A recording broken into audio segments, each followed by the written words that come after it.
এখানে আমি প্রথমে মাছগুলোকে ভালো মতন ভেজে নিব, তারপরে এগুলোকে একটা একটা করে থালার মধ্যে তুলে নিব।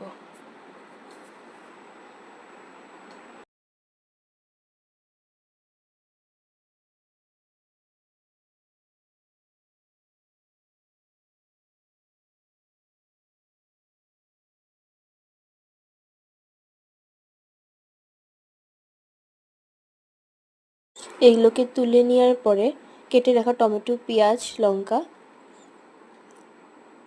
গরম তেলের মধ্যে পেঁয়াজ দিয়ে দিব। তারপর ওটাকে ভালো মতন করে নাড়িয়ে নিব। অল্প লবণ দিয়ে নিব, অল্প হলুদ, তারপর আরেকটু ভালো মতো নাড়াচাড়া করে নেব। তারপর এখানে কেটে রাখা টমেটোগুলো দিয়ে দিব।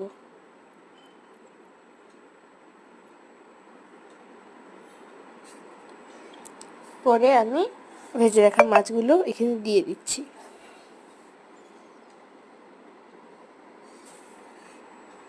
এরপর ভালো মতো নাড়িয়ে নিব।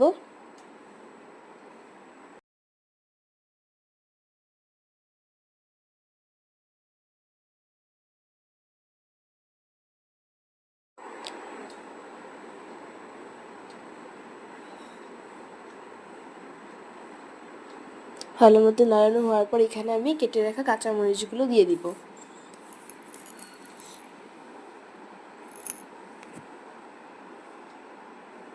বাস হয়ে গেল